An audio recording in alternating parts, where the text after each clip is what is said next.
Terminer un jeu, je pense que c'est toujours un moment de satisfaction. Jouer pendant des heures à un jeu, vivre avec quasiment, jusqu'à arriver à un moment où il est temps de faire les adieux et de terminer le jeu une bonne fois pour toutes. Et quelquefois, il arrive que nous-mêmes, nous n'avons pas envie de finir ce jeu. Et ce qui arrive, on peut être amené à vouloir refaire ces jeux tout de suite ou alors dans quelques temps. Et bien aujourd'hui, ce sera le sujet de la vidéo car je vais vous présenter 5 jeux Xbox One que j'aimerais bien refaire sur PS4. Popping up like bottles of Dom Perignon. Dress it up and say LeBron like nothing's wrong. Sugar coat, the sweet and low, girl watch it song. Hit a lick, got a little taste of what you want. Catch a wave and caps out in the Palisades. Born and raised, get paid to surf in USA. Tripping out. Salut tout le monde, c'est Christo, j'espère que vous allez bien et bienvenue pour une nouvelle vidéo. Dans cette vidéo, on se retrouve aujourd'hui pour vous faire une vidéo que j'ai tenu à faire depuis pas mal de temps. Il s'agit de 5 jeux Xbox One que je voudrais refaire sur PlayStation 4. Alors j'avoue que parmi ceux-là, il y a quelques jeux que je pourrais très potentiellement refaire sur One, dû au fait que je craque. Mais même si je refais sur One, ça m'empêchera pas de les faire sur PS4, etc. Bien sûr, pourquoi je fais Xbox One à PS4, c'est parce que simplement la Xbox One, j'ai beaucoup plus joué que la PS4, hein. J'ai eu la console bien avant, fin 2015 j'ai eu la Xbox One, j'ai quand même bien plus joué, alors que la PS4 je l'ai eu fin 2019. Donc ouais, c'est à peu près en l'an 2019 que j'ai eu la PS4. Donc je vais vous parler de ces 5 jeux que j'ai envie de refaire, je vais vous dire les raisons du pourquoi je veux les refaire. Et puis voilà. Le plus souvent ce sera des vieux jeux, mais vous allez voir qu'il y a des jeux qui sont pas si vieux que ça.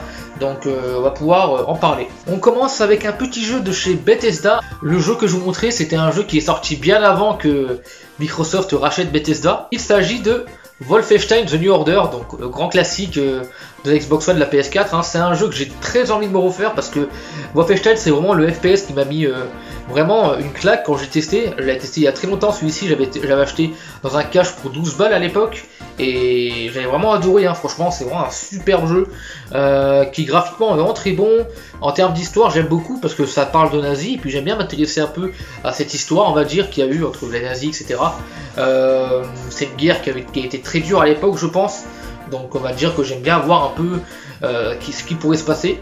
Et pour ceux qui n'ont jamais fait ce Wolfenstein, au niveau d'histoire, ça parle en fait de qu'est-ce qui se serait passé si les nazis avaient gagné la seconde guerre mondiale. Et du coup on peut voir que dans le jeu ils ont des technologies bien plus avancées, etc. etc. Donc j'aimerais bien me refaire ce petit Wolfenstein. J'ai largement préféré celui-ci au Youngblood. Après je trouve qu'il se vaut un peu, on va dire, avec le New Colossus, mais j'ai une préférence quand même pour le New Order. Que voilà, franchement, Wolfenstein 1, The New Order, vraiment un très très bon jeu. Sorti sur Xbox One, PlayStation 4 forcément. Sorti également sur l'ancienne génération, hein, donc 3.6 et PS3. Prochain jeu, Watch Dogs 1, donc deuxième jeu de la vidéo. Alors celui-ci j'ai envie de le refaire, pourquoi? Parce que c'est un jeu qui m'a laissé quand même un goût amer sur Xbox One, on va dire.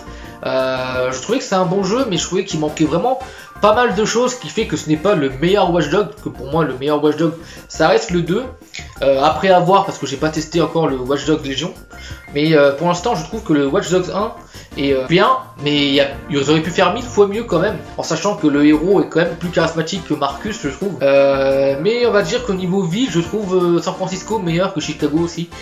Même si Chicago c'est une belle ville aussi, hein. Chicago reste quand même pour moi meilleur que Londres dans Légion, donc ça c'est pas trop important. Mais là où j'ai envie de me le refaire, c'est parce que j'ai envie de revoir un peu, j'ai envie de voir un peu le jeu, si au final j'étais trop violent à l'époque, et si je peux aimer le jeu, lui redonner une chance, quoi, simplement. Parce que c'est vrai que il y a des jeux comme ça, je sais pas si c'est pareil, où en gros il vous faut plusieurs essais, plusieurs lancements du jeu pour pouvoir, on va dire, commencer à l'apprécier. Ça m'a fait le cas avec pas mal de jeux et je pense que ça peut peut-être faire le cas avec ce Watch Dogs 1. Donc hâte de le réessayer celui-ci parce que je pense que c'est un jeu qui a vraiment du potentiel. Donc je le referai, ce petit Watch Dogs 1 sur la PlayStation 4. Prochain jeu Xbox One, c'est un des tout premiers, celui-ci. Je crois même que c'était mon 4e jeu que j'avais sur Xbox One. En comptant Battlefront, hein, même si Battlefront j'ai revendu, c'était mon 2e jeu Battlefront. Après il y a eu Alienation et en 4e je crois qu'il y avait celui-ci. Il s'agit du Assassin's Creed 4 Black Flag, donc Ubisoft est à l'honneur un peu dans cette vidéo. Donc pourquoi j'ai envie de me refaire celui-ci? Parce que déjà c'est un Assassin's Creed qui m'a mis pareil une claque quand j'ai lancé. Le jeu est vraiment super bon, c'est un excellent Assassin's Creed. Je trouve que c'est un très bon mélange entre le côté assassin et le côté pirate. Parce que contrairement aux derniers Assassin's Creed comme Origins ou Valhalla ou qu'on s'appelle dernier Odyssey, voilà, ça fait un parfait mélange je trouve entre le côté pirate et le côté assassin. Et là au moins on retrouve du côté un peu assassin avec la capuche, les doubles lames, le gameplay qui est quand même bien différent des derniers Assassin's Creed. Hein. Les derniers Assassin's Creed c'est plus des gameplays en mode For Honor un peu, alors que là c'est vraiment un gameplay qui est bien original. Donc franchement pour moi ce Assassin's Creed c'est vraiment le meilleur qu'ils ont fait sur One, sans compter bien sûr la collection. C'est un jeu qui vaut vraiment plus rien, et je trouve facilement pour 10 balles, c'est assez vieux, hein. Il est sorti en 2013 celui-ci. D'ailleurs Assassin's Creed j'ai l'impression que c'est toujours... ça fait toujours partie des premiers jeux à chaque fois, hein, parce que sur Xbox One, PS4 on a eu Black Flag, et maintenant sur Series X et PS5 on a Assassin's Creed Valhalla qui fait partie des premiers jeux, donc on a l'impression que les Assassin's Creed on en verra toujours au lancement des consoles quoi. On arrive en 2016 et là il y a un jeu que j'ai vraiment adoré sur PS4, que j'ai beaucoup joué, et même bien plus joué sur PS4 que sur Xbox One. Xbox One j'ai joué un petit peu, mais le problème c'est que ça m'a démotivé le fait que je n'ai pas retrouvé mes niveaux que j'avais sur PS4. Donc je vais vous montrer ça de suite. Il s'agit de Overwatch, donc grand classique du jeu vidéo, hein. Jeu qui avait été élu le meilleur jeu de l'année 2016, et c'est plutôt bien parce que c'est assez rare de voir un jeu multijoueur être élu jeu de l'année quand même, hein. Fortnite n'a même pas réussi à faire ça, il y en a plein qui n'ont pas réussi à faire ça, Apex pareil, Warzone pareil. Overwatch lui il a réussi à être élu jeu de l'année, et ça c'est plutôt cool pour un jeu qui est quand même en ligne, hein. Ça fait plutôt plaisir. Et là où j'ai beaucoup aimé de ce jeu déjà, c'est vraiment le côté équipe qui est super bien retranscrit, même si le problème dans ce mode là c'est que bah vous êtes obligé de souvent d'être avec des potes pour pouvoir jouer à ce jeu. Bon, des fois vous avez un peu de chance et vous tombez sur des gens qui jouent vraiment le jeu et qui, on va dire, s'alignent au niveau des personnages. Mais des fois vous avez des mecs qui prennent leur perso préféré, mais il manque des soigneurs, il manque des tanks, ce qui fait que du coup vous crevez très facilement. Donc ça c'est un peu le défaut, mais à part ça le jeu est vraiment très bon. Chaque personnage a ses propres facultés. C'est un jeu qui a vraiment révolutionné le genre un peu de FPS et de jeu multijoueur, parce qu'au final depuis ce jeu il y en a pas mal qui sont inspirés, hein. Apex Legends notamment, avec le système où vous incarnez un personnage qui a ses propres capacités. Clairement c'est vraiment un gros culte de 2016, et franchement j'ai vraiment envie de me refaire avant que Overwatch 2 ne sorte. Celui-là, avant de me refaire, il faudra d'abord que je vous rachète du PSN, car ça fait une éternité que j'en ai plus. Et enfin, pour terminer, alors celui-ci c'est le plus récent de la vidéo, c'est un jeu que j'avais acheté à la sortie, que je regrette pas mal parce qu'au final j'y ai passé un peu de temps dessus, mais pas autant que ce que je m'attendais, on va dire. On va dire que je l'ai fini, on a joué un peu en ligne avec Kevin, et au final on n'est pas retourné dessus. Il s'agit du Red Dead Redemption 2, donc bon, je suis pas très discret pour cacher les jeux moi. Donc Red Dead Redemption 2, donc sorti sur Xbox One, PS4 et maintenant PC je crois.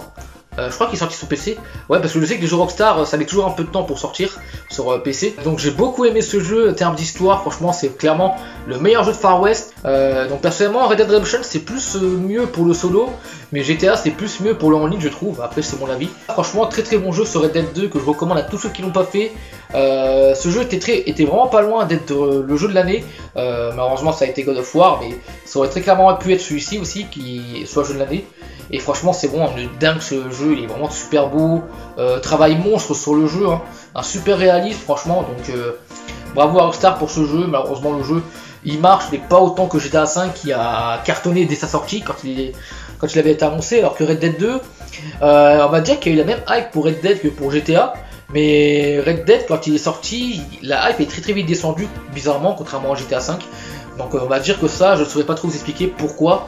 Peut-être qu'il y en a qui savent pourquoi ça a bidé, mais c'était parce que le mode en ligne a moins marché que le mode solo sur Red Dead, ce qui fait que du coup les gens sont vite lassés, hein. Mais c'est quand même triste de voir que j'ai passé plus de temps sur Cyberpunk que sur Red Dead, donc alors que pourtant Cyberpunk oui il est ultra buggé, mais j'ai quand même passé plus de temps que sur Red Dead. Donc voilà, donc ça fin cette petite vidéo, n'espérant qu'elle vous aura plu. Donc c'était Christo, je vous dis à la prochaine pour une nouvelle vidéo, portez-vous bien et jouez bien surtout. Sur ce, salut!